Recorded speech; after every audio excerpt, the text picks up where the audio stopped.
Hey everyone, this is Rob from RuinWorks, bringing you all of our May releases in one video this time. Sorry about that, fell a bit behind during the middle of the month, so putting them both into one video today. It's going to be the Silent Tomb as well as the White Ring. So starting with the Silent Tomb, this was the first release of the month. So we have a 4-level scene according to our layers tool up here. So right now we have our alternate entrance, our ossuary level, treasure level, and then our ritual level. So I'll go through each of these like I normally do. I'm going to follow along with a token and move them around so they can activate some of the different things.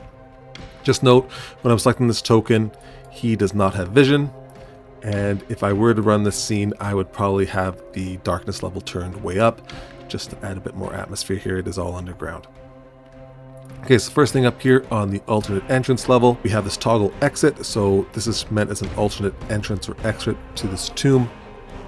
If you don't want to have it there, if you just want this to be a storeroom, we can double click on the little toggle button and it'll just close it up, and the walls will also become solid here. If we double click again, it's just going to toggle that wall off, and if we select our token, he can move through here because the walls have become ethereal now. So heading down, I'll just point out now, we have these little stair icons. Wherever you see a stair icon, that is the square on which the token will descend or ascend a set of stairs. So if I move my token onto that, you can see they drop down. They didn't show up immediately because I had to change the level. Again, because my token doesn't have sight. Levels doesn't quite work the same way. I like having a token without sight because it allows me to see past the walls and show you the different controls that we have. So coming along to room B, just a room of a bust-lined room. All of our doors do rotate open and closed, as well as have the sounds from Foundryvtt. This will take you south first. So here we just have a bone-filled room. And again, this set of stairs to the south of the room is meant to join to the mountain hold scene, or could just be a different entrance from another scene that you might want to use. But if we don't want to use this entrance, we can again just double click to turn the entrance off. And the walls, you can see, are solid. If I double click it, we can see the wall has become invisible and ethereal because our token can now move through it. So again, we step on our stair icon to descend. You can see we're down to the treasure level here already, and we can see kind of down a couple of levels from here, a river a couple levels below, so we can descend the stairs here to the ritual level. And it is here that I think would attach to the mountain hold scene. This could be the river coming out of the mountain. And you can see I put a note to that effect on the side here. There's also sound bubbles on this level, so we can see some sound, just a bit of running water, just for a bit of ambience there.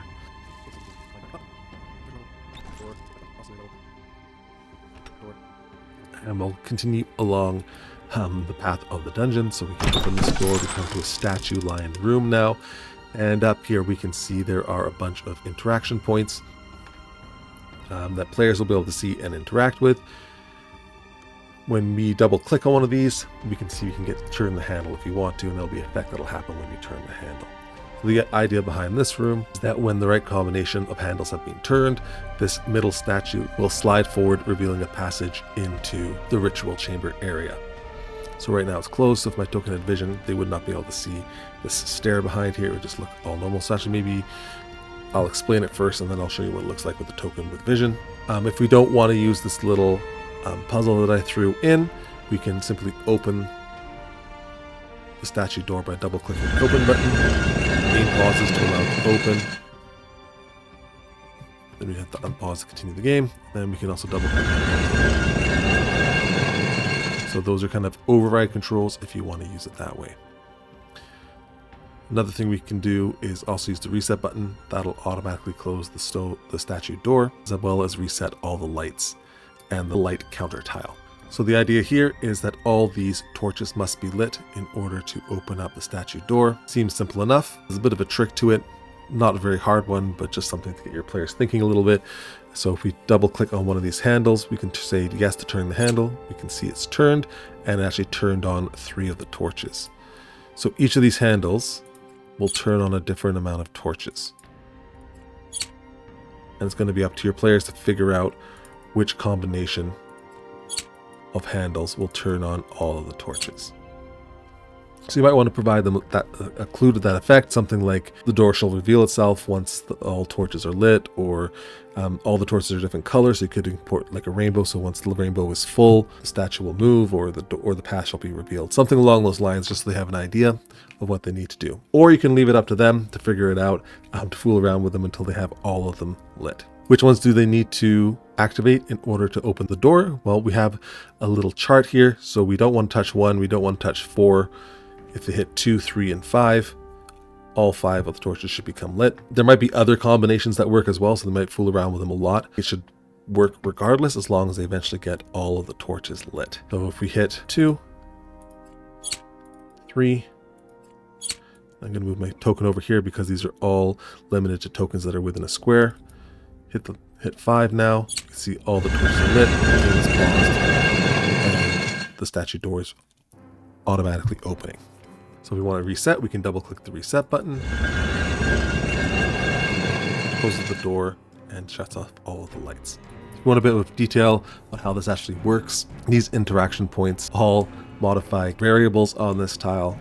So every time it turns a light on, adds to the counter. Every time it turns the light off, it removes the counter. So we go over to our triggers, actions. We can see here asking the player if they want to turn the handle. If they say yes, we'll rotate the image of the handle, and then we can see we're checking these variables. If they're 0, we're going to set them to 1. If they're 1, we're going to set them to 0. So it's just toggling the lights on and off. And then all those variables are on this light counting tile over here. Done this way just so I didn't have to put in a ton of tokens moving around up and down throughout the scene. Housekeeping a bit easier for counting the variables as opposed to moving tokens like I normally do for a puzzle like this. And I think if I can, I'm going to try using this kind of methodology in my future scenes as well. Okay, so that was the torch room puzzle.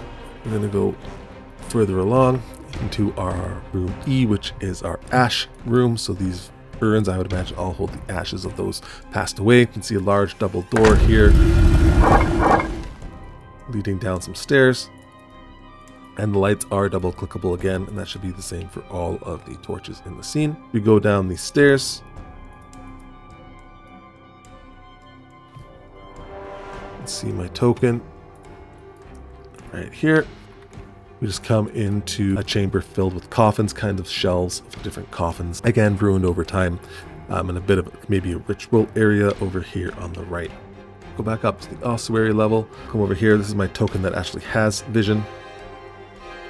And while I have an actually reminder, I'm going to show you what it looked like in here for a token that has vision. So we have this token that has vision, and we open the door. The wall kind of follows along the door, and we can now see what's behind it. If we then close it,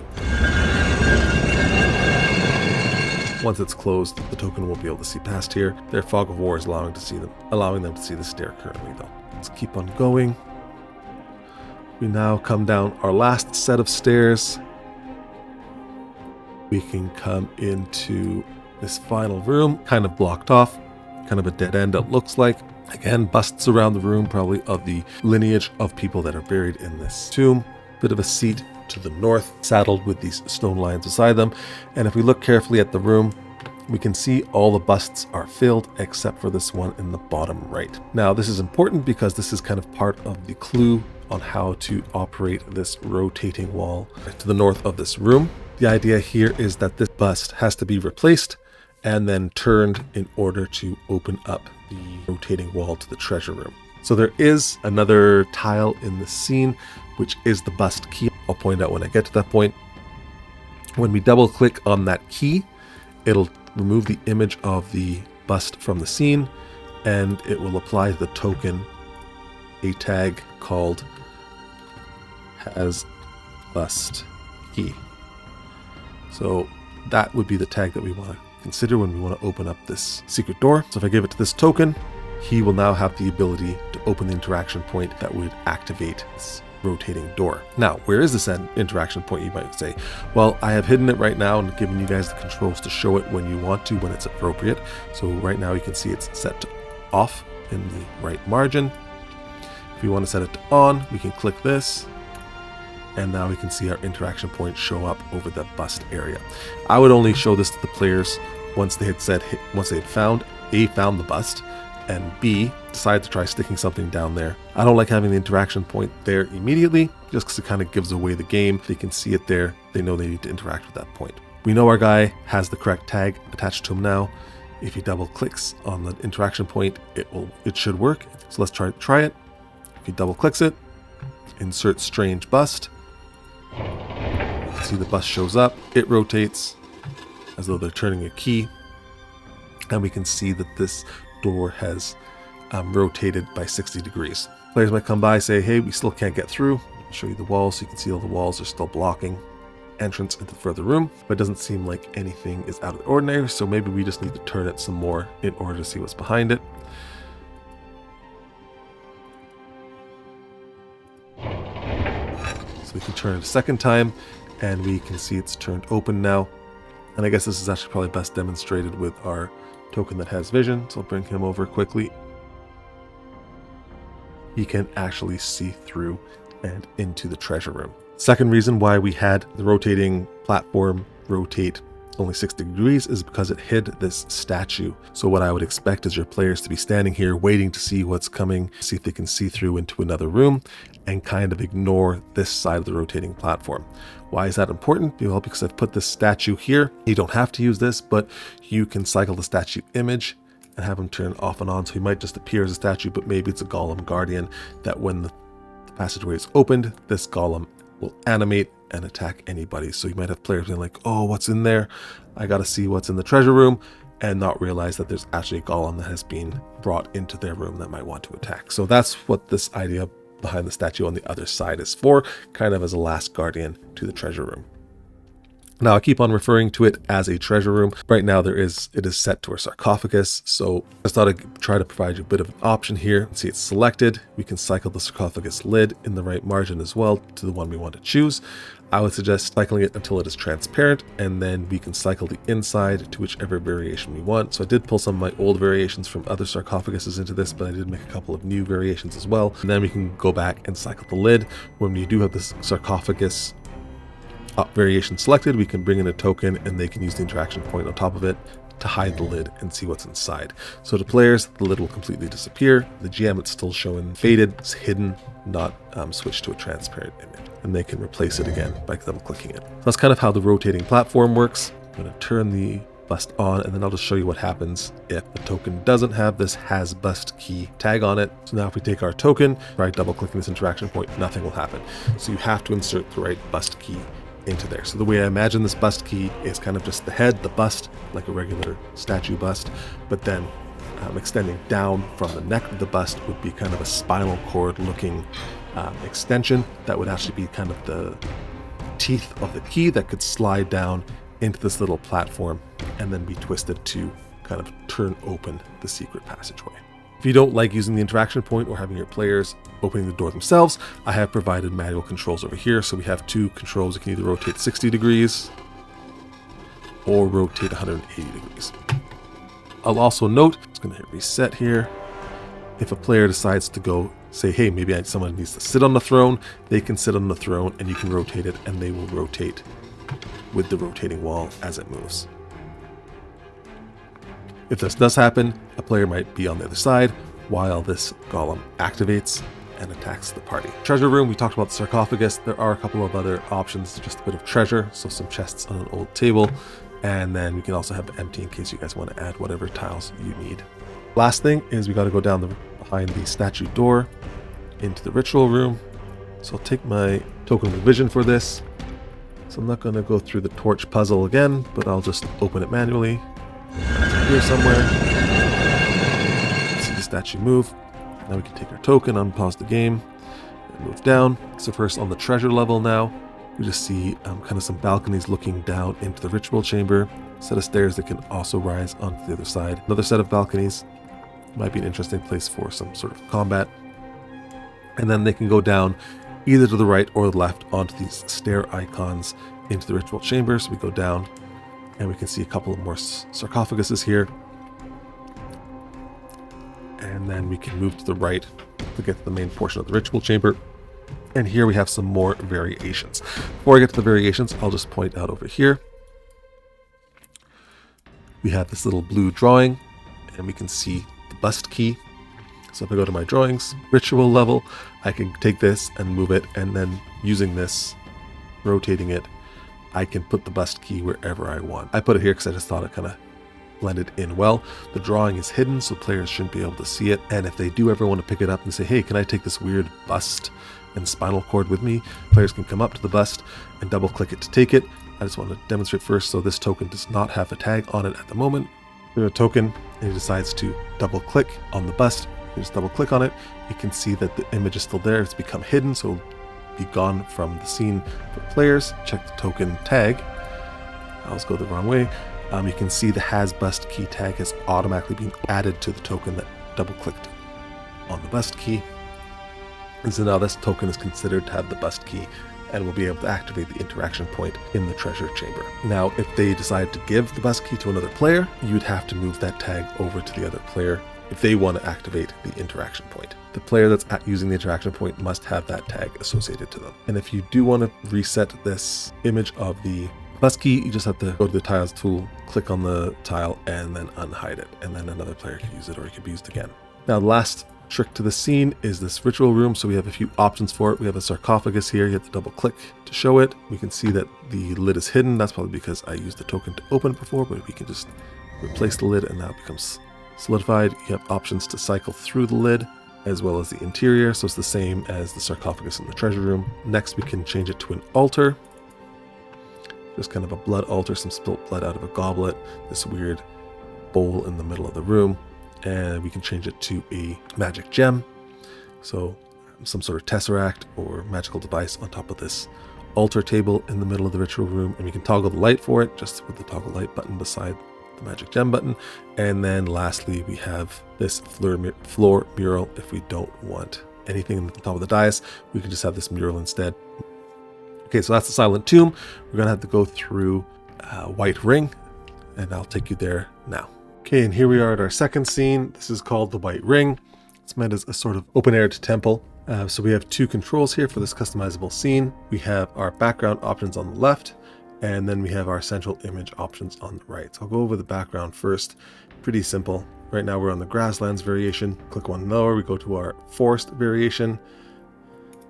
Then we also include desert and Arctic variations as well. So it is a two-level scene. So there are a few overhead tiles, mainly the ring that appears for all of them. And then if we do go to the forest variation, we can see we have some overhead tiles for the treetops. So if we go back down to ground level, I'll go run us quickly through the central image options. So first of all, we just have a kind of blank, empty, cracked stone in the middle. Next, we have the dragon image. Next, we have an eye. I thought this could be like a holy symbol, maybe of Helm, or some other god. And then if we kind of zoom in, you can see the pupil kind of looks normal there. I have this little extra button for this variation called Show Hide the Eldritch Infection. So if you click that and zoom in a bit, we can kind of see this tentacly thing kind of taking over the eye of the symbol, the pupil of the symbol there. Next in the line of options here is the hand. I think that could be used for a lot of different things. Could be military banner, could be religion, it could be a nation. Next we have stairs. So stairs variation is a bit more complicated. You can see there's a bunch of extra buttons beside the stairs variation. So first thing we can do is just open and close the stairs. So we just have this rotating kind of hatch. Guards the stairs. Those stairs could lead to another scene, so you're able to continue your adventure below ground. I've also added this thing where I've also added gems, so you can select your gem. So there's a bunch of different colors. Tried to get as many as I could in there. And then there's also this show hide gem button. So when you hide it, you can see it faded, so GM can see it, but the players can't. When you click it, it'll be as though the players have now put the gem into the middle of the star symbol. And then if they were to do that, you can then toggle the magic star on and off. And so you could say, okay, you put the gem in the center of the star, it starts to glow, and then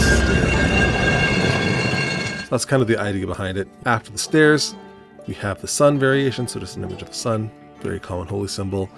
Next, we have a tree, another symbol that could be used for various things. And then lastly, just a blank one in case you want to put in a completely fresh symbol of your own choosing for your own game. So I hope you like it, find it useful, and I will talk to you guys soon. Bye for now.